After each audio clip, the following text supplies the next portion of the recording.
Former RNC Chair Michael Steele still here with us. We're joined by Jess McIntosh, Deputy Communications Director for Emily's List. And Jess, it appears to me out of the gate that on economic messaging, and indeed from the entire campaign perspective messaging, Hillary Clinton, it's going to be focused primarily on middle-class wages. Wages. They're not growing fast enough. People aren't seeing the gains of the economy in their pocket. Here's my question for you. How do you make that case after 6, 7, 8 years of Barack Obama as the president? How do you make the case that this is a problem and not blame the president that you are not going to want to distance yourself from when trying to assemble his coalition?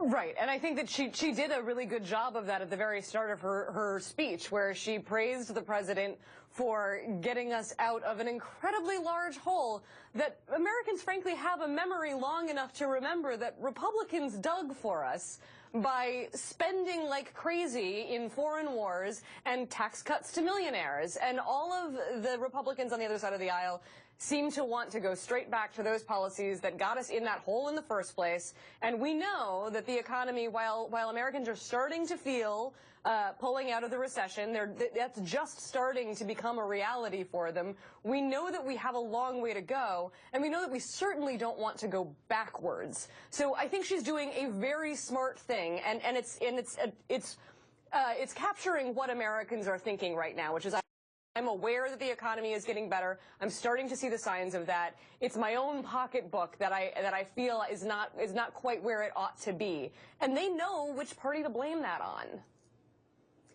Michael, I thought the Jeb Bush comment a few days ago about working longer hours was interesting for a number of reasons. One, because I think it's in some senses divorced from what the data says about how many hours Americans work. But it also surfaced to me this core issue, which is, what is the Republican solution going to be to this central question of middle-class incomes and middle-class wages? It's not going to be tax cuts, I don't think. Maybe it's tax cuts and deregulation, but trying to explain to people how you get to A from B, that seems to me the nut Republicans are going to have to crack. Well, I think let's start with the Jeb Bush comment, and I think we got to, put it in the context that as I heard it at least, that, he's talking about those workers out there who had once full-time jobs, who now have part-time jobs.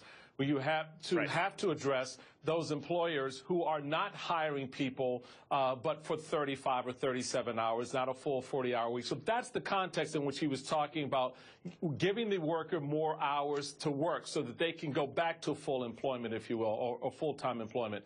So I think that's one piece. The other piece, though, I think you hit a very interesting, potentially sore spot for the GOP as the numbers begin to move in and continue to move in a progressive way towards economy growing and all of that. How do they begin to talk about this economy? How do they begin to talk about tax policy, regulatory policy in a way that brings the voters into their orbit so that they understand what long-term growth looks like, so they understand what secure job opportunities are, and quite honestly, the First Lady referred to, or Hillary Clinton referred to, this gig economy. Well, yeah, that's a new dynamic, and there's some things to be concerned about. Going after an Uber in this type of an economy is not necessarily the way to do it, which is why Jeb Bush wants to go and lift up those businesses as opposed to figure out how to control them. I do think I love this. Oh, sorry. Go ahead. Oh, I think it's really interesting that she was the one that was really talking about a 21st century economy. They keep trying to tag her with this, you're the politics of yesterday or whatever line that they have.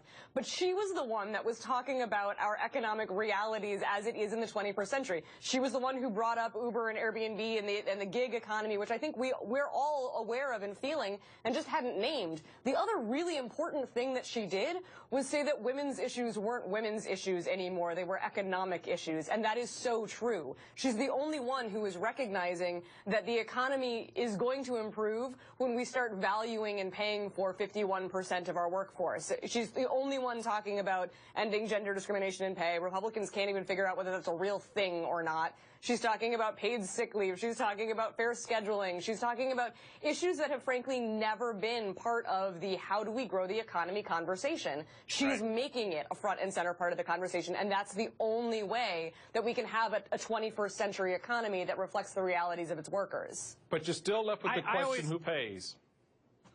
Well, I've always thought, Michael, that the biggest problem that Mitt Romney had in 2012 was that the best critique of the Obama economy was essentially a critique from the left on distributional grounds. It was basically, look, rich people are doing well. The stock market's come roaring back. Yeah. The banks have been made whole. How are you doing? But the problem was it was impossible for a Republican to, for a million reasons, both credibly make or even make that case. And we're going to see, I think, another iteration of it in certain ways in this campaign. That's going to be the thing rhetorically they're going to have to figure out. Michael Steele and Jess McIntosh, always a pleasure. Thank you both. Good secrets. Still ahead, news today.